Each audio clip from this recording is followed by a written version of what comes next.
بسم اللہ الرحمن الرحیم۔ کبھی سوچا ہے اللہ کی قدرت کا وہ منظر جس نے عقلوں کو حیران کر دیا؟ ایک پاک دامن عورت جسے رب کریم نے عزت و طہارت کی نشانی بنایا، اور پھر وہ لمحہ جب حضرت جبرائیل امین ایک انسان کی شکل میں حضرت مریم علیہ السلام کے پاس آئے۔ حضرت مریم علیہ السلام ایک روز اپنے مکان میں الگ بیٹھی تھی کہ آپ کے پاس جبرائیل امین ایک تندرست آدمی کی شکل میں آئے۔ مریم علیہ السلام نے جو ایک غیر آدمی کو اپنے پاس موجود دیکھا تو آپ نے فرمایا، تم کون ہو اور کیوں آئے ہو؟ دیکھو، خدا سے ڈرنا، میں تجھ سے اللہ کی پناہ مانگتی ہوں۔ جبرائیل امین نے کہا، ڈرو مت، میں تو اللہ کا بھیجا ہوا آیا ہوں، اور اس لیے آیا ہوں کہ میں تجھے ایک ستھرا بیٹا دوں۔ مریم بولی، بیٹا میرے کہاں سے ہوگا، جبکہ میں کبھی بیاہی ہی نہیں گئی اور کسی آدمی نے مجھے ہاتھ بھی نہیں لگایا اور کوئی بدکار عورت بھی نہیں ہوں۔ جبرائیل بولے، یہ ٹھیک ہے، مگر رب نے فرمایا ہے کہ باپ کے بغیر بھی بیٹا دینا میرے لیے کچھ مشکل نہیں،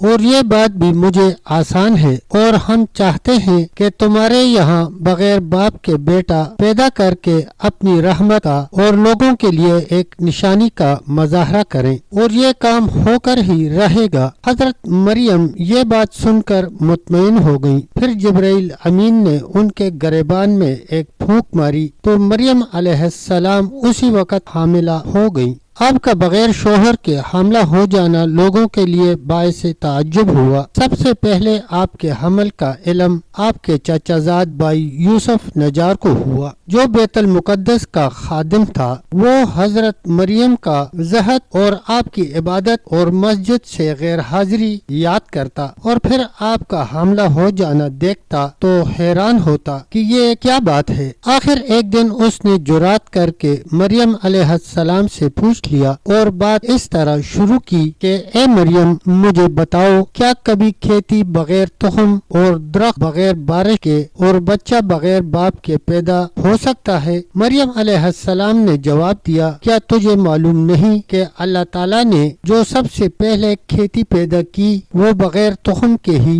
پیدا کی، اور درخت بغیر بارش کے اپنی قدرت سے لگائے؟ اور کیا تجھے معلوم نہیں کہ اللہ تعالیٰ نے آدم اور حوا کو بغیر ماں باپ کے پیدا کیا؟ یوسف نے کہا، بے شک اللہ تعالیٰ ان سب امور پر قادر ہے، اور میرا شبہ رفع ہو گیا۔ اس کے بعد اللہ تعالیٰ نے مریم کو الہام کیا کہ وہ ان قوم سے علیحدہ چلی آئیں، اس لیے وہ ایک دور جگہ چلی گئی، اور جب بچہ جننے کا درد شروع ہوا تو آپ ایک خوش درخت سے تکیہ لگا کر بیٹھ گئیں، اور فصیحت و ندامت کے اندیشہ سے بولی، ہائے کسی طرح میں اس سے پہلے ہی مر گئی ہوتی اور بولی بسری ہو جاتی۔ مریم نے جب یہ بات کہی تو انہیں ایک آواز آئی کہ اے مریم، اپنی تنہائی کا، لوگوں کی چیمی گوئی کا اور کھانے پینے کا کوئی غم نہ کر، تیرے رب نے تیرے نیچے ایک نہر جاری کر دی ہے، اور اس کھجور کے درخت کی جڑ پکڑ کر اسے ہلا۔ چنانچہ مریم نے اس درخت کو ہلایا تو وہ فوراً سرسبز و شاداب ہو گیا، اور اسے تازہ پھل بھی لگ گیا، اور پکی کھجوریں گرنے لگیں۔ پھر جب آپ کے پیٹ سے حضرت عیسیٰ علیہ السلام پیدا ہوئے تو آواز آئی کہ پھل بھی کھا، پانی بھی کھا، اور اپنی نوری عین سے آنکھیں بھی ٹھنڈی کر، اور جب کوئی شخص تجھ سے اس معاملہ میں پوچھے تو تم خود کچھ مت کہنا، بلکہ اسی اپنے بچے کی طرف اشارہ کر دینا۔ حضرت مریم پھر اپنے بچے کو گود میں لے کر اپنی قوم کے پاس آئی تو لوگوں نے یہ عجیب بات دیکھ کر کہ کنواری مریم کی گود میں بچہ ہے کہا کہ اے مریم، تم نے یہ اچھا کام نہیں کیا، تیرے ماں باپ تو ایسے نہ تھے، افسوس تم نے یہ بہت بری بات کی۔ مریم علیہ السلام نے بچے کی طرف اشارہ کیا کہ مجھ سے کچھ نہ کہو، اگر کچھ کہنا ہے تو اس سے کہو۔ لوگ یہ بات سن کر اور بھی غصے میں آ گئے اور بولے کہ ہم اس دودھ پیتے پنگوڑے کے بچے سے کیسے بات کریں؟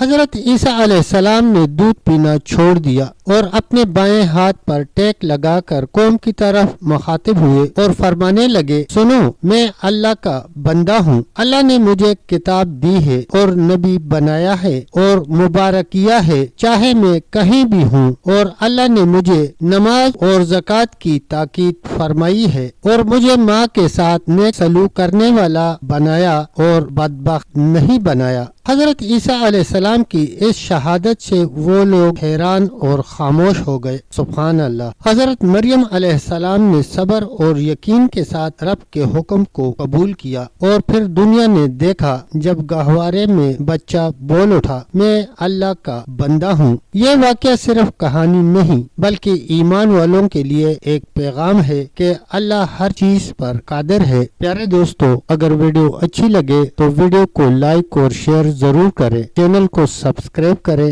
اور بیل آئیکن کے بٹن پر پریس کریں تاکہ ہماری ہر نئی آنے والی ویڈیو آپ تک بر وقت پہنچ سکے۔ تب تک کے لیے اتنا ہی، ملتے ہیں ایک نئی ویڈیو کے ساتھ، تب تک کے لیے اللہ حافظ، اللہ نگہبان۔